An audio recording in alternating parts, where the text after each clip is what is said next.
Hello, fellow risk takers, and welcome to my worst investment ever. Stories of loss to keep you winning.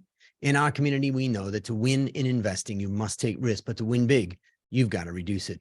Ladies and gentlemen, I'm on a mission to help 1 million people reduce risk in their lives. To join me, go to myworstinvestmentever.com and sign up for our free weekly Become a Better Investor newsletter, where I share how to reduce risk and create, grow, and protect your wealth. Fellow risk takers, this is your worst podcast host, Andrew Stotz from A Stotz Academy, and I'm here with featured guest Praveen Kumar Rajbhar. Praveen, are you ready to join the mission? Yeah, I'm so excited. Thank you so much. You are changing such a big, audience worldwide. I'm grateful. Thank you. Well, I know the audience is going to get a lot from your story, particularly given your experiences. So let me introduce you to the audience. Praveen is an entrepreneur, founder, and CEO of SkillingYou, an employability skills-focused EdTech startup in rural India.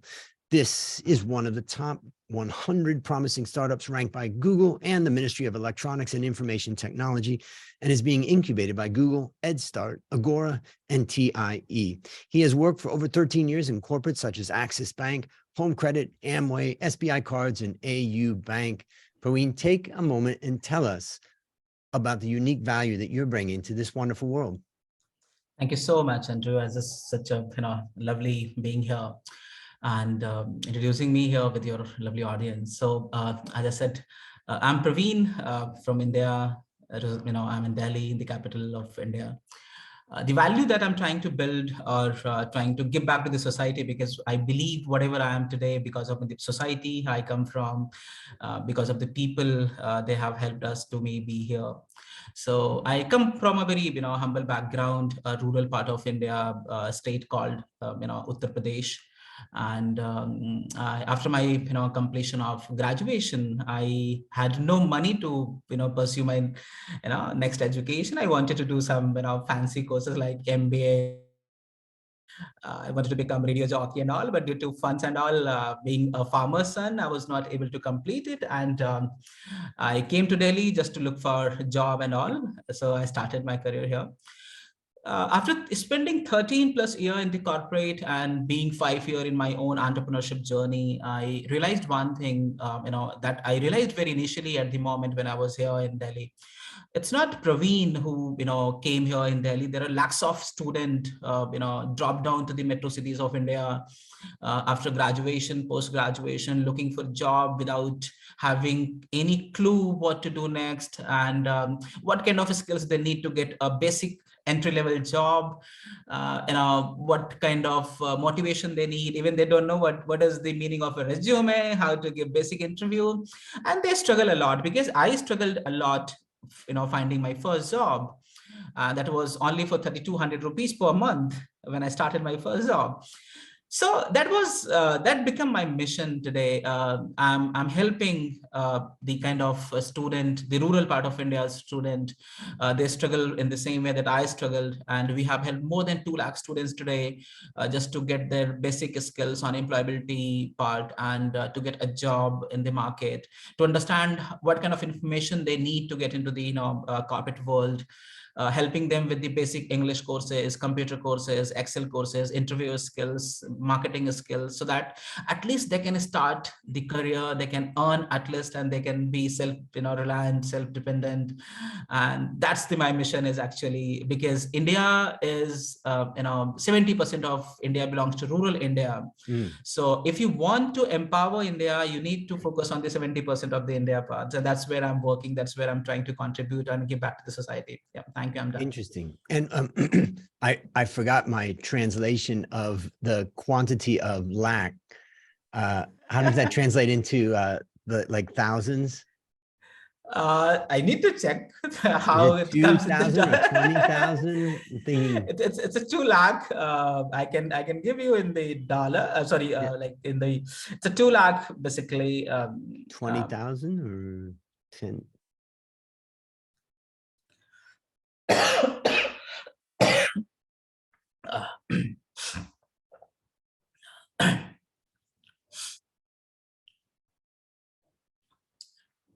It's a 200,000, I believe. Yeah. 200,000. Okay. 200,000. Yeah.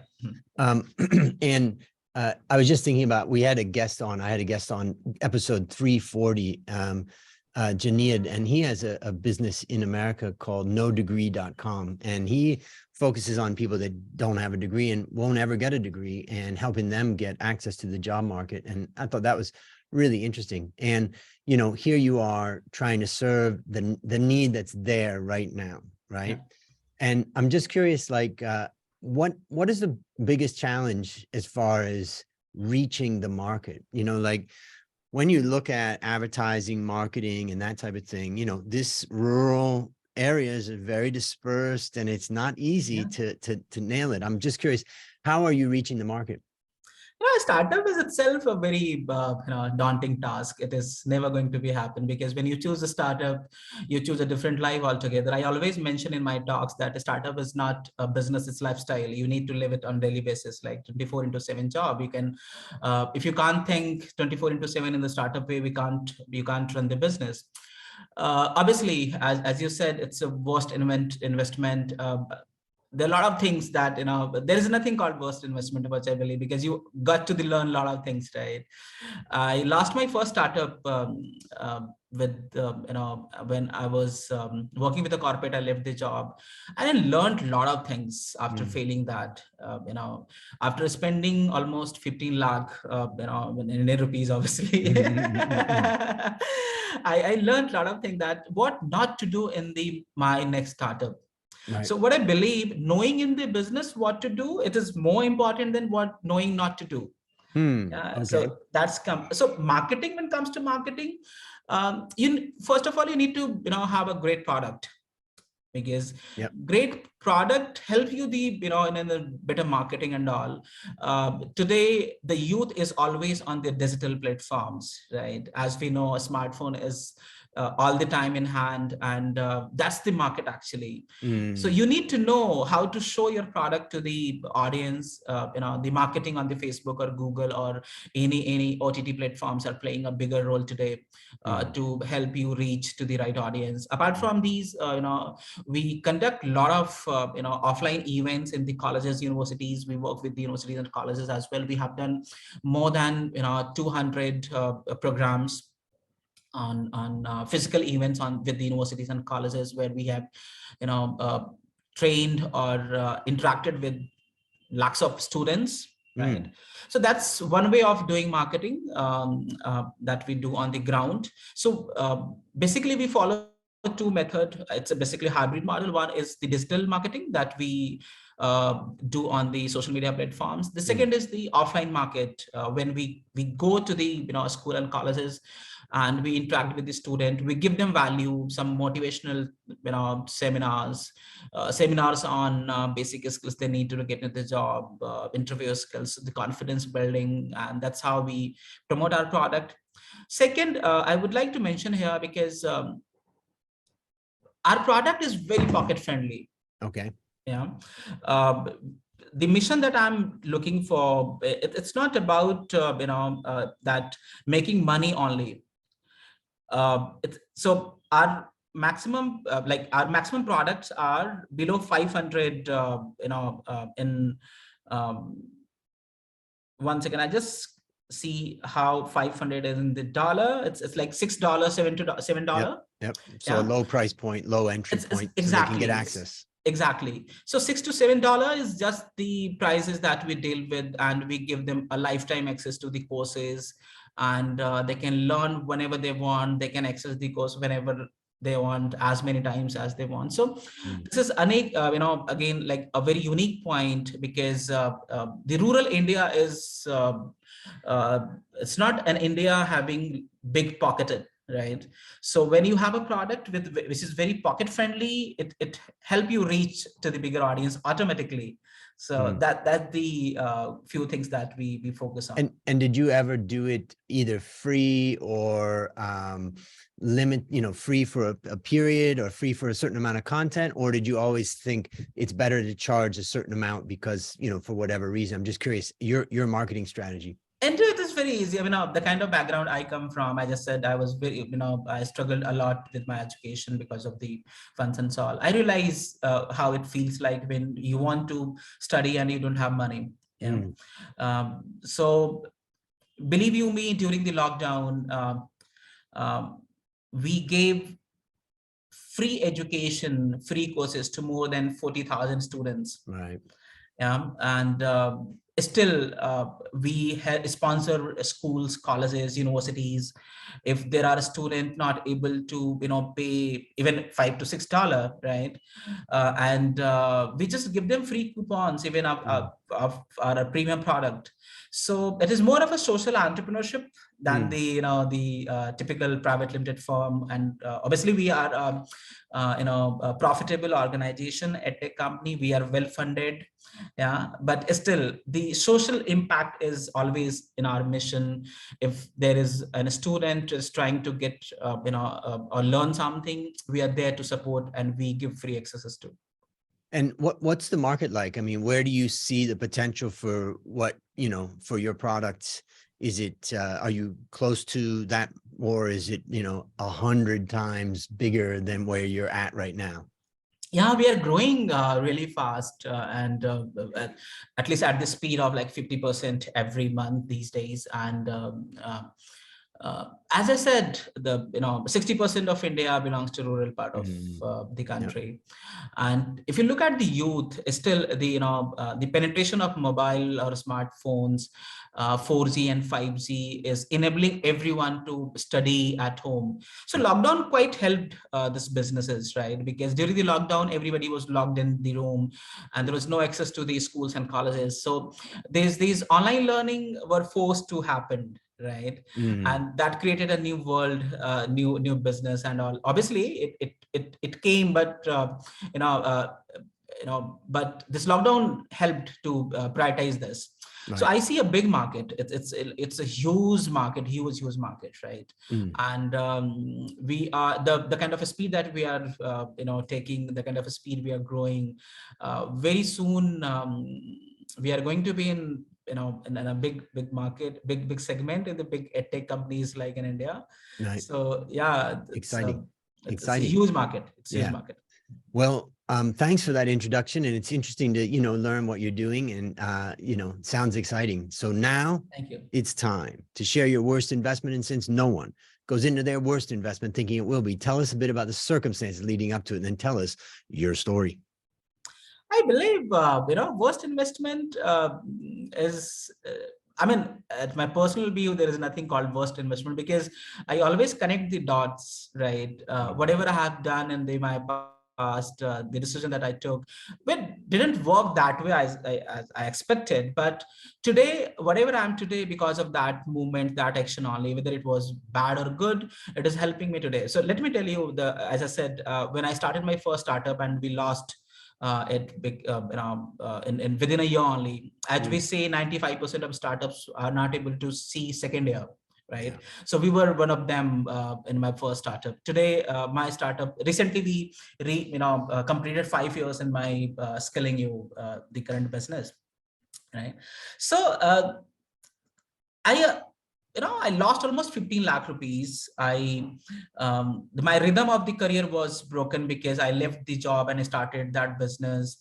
Being the only bread earner of the family, I came into a lot of debt, credit card dues, defaults, bank calls, collection calls and all.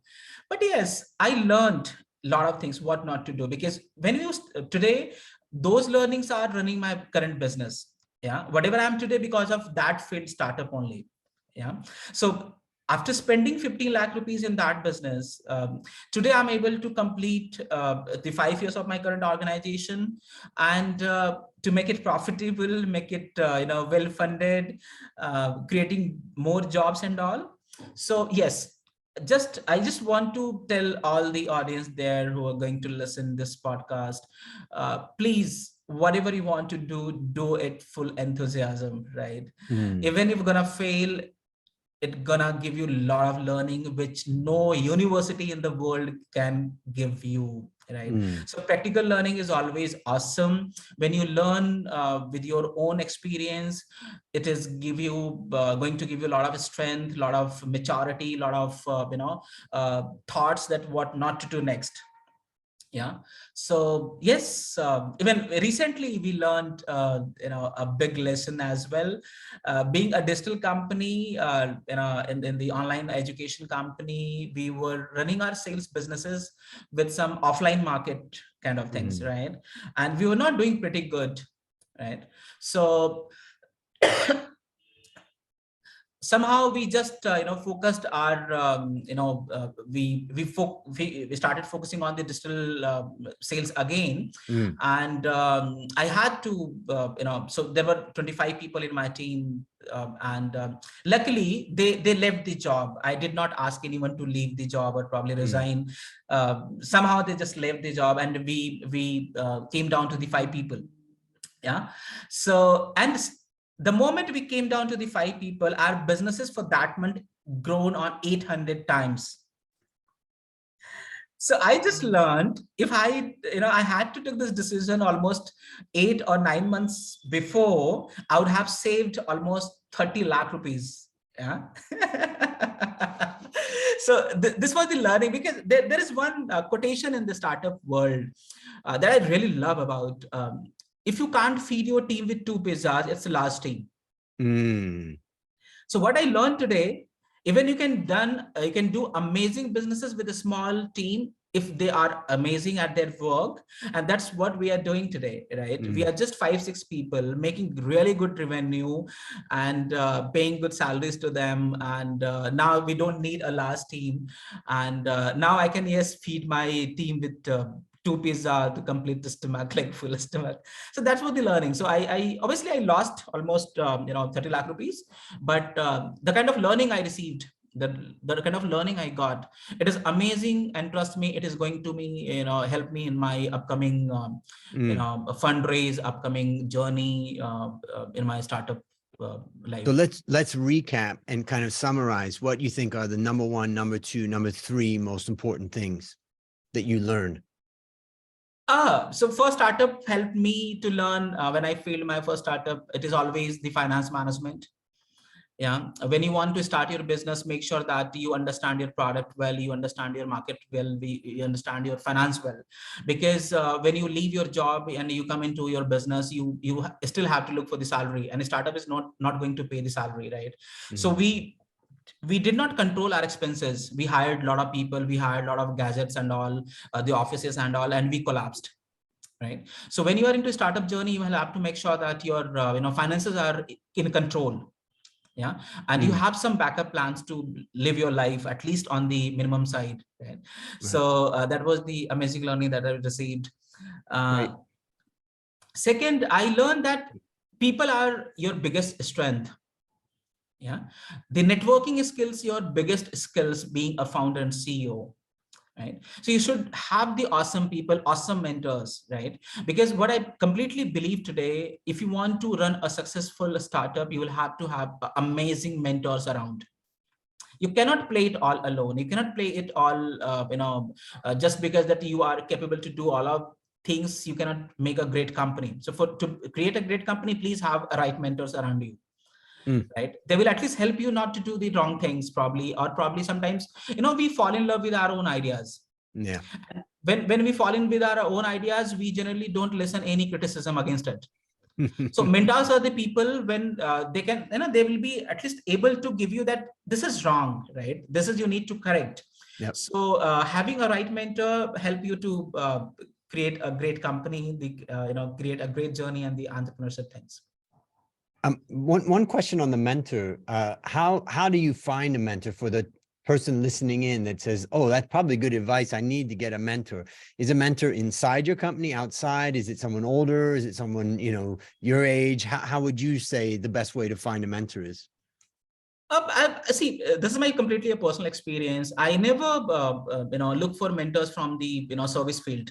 When I'm into business, I always look for the people in the business class. because they understand the risk, they understand the culture, they understand the pain. And again, the ages obviously matters a lot sometimes, because when you look for some older people coming from the old school, they have a different thought of, with due respect, they have a different thought of a style of working, Right. or because they learn from their own experience. Today startup is very volatile. Yeah, Different world. very risky, very different. The work culture is different. I mean, initially you just asked me, are you on leave today? And I said, no, when you are in a startup, there is no leave, right? There is no week off, there is no weekend. You have to work 24/7. We have to live your life in a startup life only. So I always look for the mentor who has done some entrepreneurship things, running a successful business, having a good network, at least having a right understanding about the businesses, sales, marketing, team building, all these things, right? So they help. And this could be on your company's board, the advisory board, or probably there could be some seniors, and coming from some good institutions. People are there. You need to spend some time, because finding a right coach is again one of the finest or toughest job in startup. Yep. So maybe I'll share a couple of things that I took away from what you shared. First one is startup is a lifestyle. So ladies and gentlemen, if you're going to do startup, don't come and tell us, hey, I want to do startups so I can have more free time in my life. You're not going to have it. That's the first thing. The second thing is, I wanted to talk briefly about the financial management of companies and the controlling of expenses. One of the best, the best piece of advice that I can give related to finance and startups is very, very simple. And that is, if you got a startup and you're trying to grow it to be something big, make sure you have close the books every month and have on-time audited on-time and accurate financial statements. Yeah. If you can produce on-time and accurate monthly financial statements and then get your team to sit around and look at them, you're going to eliminate most of the financial risk. It's when we don't know what's going on and we're looking in a rearview mirror to see what happened in the past and we can't get the data and we've got to work, we've got to go get the customers, we've got to bring the product out and all that. But I challenge everybody. And if you're saying, Andrew, that's hard because I just talked with an entrepreneur yesterday and he has, he has about a $10 million revenue company. And he's like, I do not have control of the finances. And it's not in a way that I can really understand it. So if for anybody starting up, make sure you do that. If you're having a problem with that, contact me and I can help.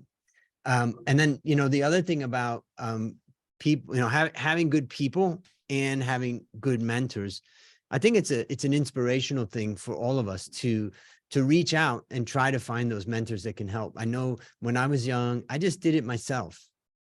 I can do it myself. I don't want to bother anybody or, all of that. And now you realize as you get older that, people want to help and people are okay with sharing. So, reach out. I think this is a great reminder of that. So let me ask you, based upon what you learned from this story and what you continue to learn, what one action would you recommend our listeners take to avoid suffering the same fate? You need to decide one thing, why you started. Yeah, if you started with a dream, with a passion, because startup is a roller coaster life. When you start your day, you feel like I'm gonna done an amazing job. I'm going to win the world billion-dollar company. After some time, just if a client is saying no to you for a product, you just feel your enthusiasm is completely down and you're broken. Trust me, friends, it is a journey, because when you start, one beautiful quote I love about startup, if you can't do it for 5 years, don't do it for 5 minutes. Yeah. Yep. You will have to wait. You will have to give at least basic 3 years to understand what is your business is all about, and you will have to love that roller coaster life with all the mentors, guidance, and all your people and all. So trust me, don't give up. Don't give up, because we just became profitable, making good money, and we just completed 5 years. But we were more, there were many times we were in death valley. We were about to die. But the only thing was that I decided I'm not going to die. Right. Yeah. So today is not my last day, right? Yep. That's a good way of looking at it. All right, So, yeah. I was going to ask you, what's a resource that you'd recommend for our listeners, either something of yours or something that's inspired you or helped you in your life? I think I was just going through your website. You've got the amazing people on board and they have shared a lot of experience. So obviously, I recommend your website first of all, right? And there are a lot of content on the Google or on the YouTube. Obviously, we do have our application. There are a lot of things that one can learn, but still, I always, for the founders and for the business owners, I always will I always suggest, please try to build your network. Please try to meet the successful people, even some failure people, because they can help you to learn what they did wrong. Yeah. So just visit them, just take the help. Trust me, the busiest person in the world is available to meet. All you need to know how to approach them. Yep. I would say that's pretty much true. I mean, you can catch them at a bad time, but generally they're interested. All right, last question. What's your number one goal for the next 12 months? We are going to serve at least 10 lakh students and 100,000, not in, I need to know that in your language. A lakh is 100,000 according to Google. So 10, so that's a million. Yeah, 10 yeah, 1 million, 1 million, 1 million, yeah. 1 million students next 1 year, just to help them with the basic employability skills, help them to get a job, help them with a lot of clarity of where to start their career, what after graduation, because the kind of city, the kind of state, the kind of location I serve, they are not that financially great. So after graduation, they start looking for the job, they start looking for something to earn. So that's where we are just trying to impact 1 million students in next 12 years, help them to become self-reliant, self-dependent. That's where my happiness lies in. Fantastic. Well, listeners, there you have it. Another story of loss to keep you winning. Remember, I'm also on a mission to help 1 million people. In my case, to help them reduce risk in their life. If you're not yet joined the mission, just go to myworstinvestmentever.com and join my free weekly Become a Better Investor newsletter to reduce risk in your life. So as we conclude, Praveen, I want to thank you again for joining our mission. And on behalf of A Stotz Academy, I hereby award you alumni status for turning your worst investment ever into your best teaching moment. Do you have any parting words for the audience? Thank you so much, Andrew. I just loved being here, and I'm amazing to it's like amazing to see that how great people like you are changing the world with the amazing stories, because the real stories always inspire for the amazing time, right? It's a never everlasting things that when you learn someone from from somebody's stories, right? So the only lovely word to your audience: hey people, just love whatever you're doing, and trust me, never give up. It is going to be a beautiful world tomorrow for you, and you're gonna love one day that yes, that day you decided to drop, but yes, you just moved on and you thought it is tomorrow that I'm going to make this world again amazing. So yes, success is waiting for you. Just never give up.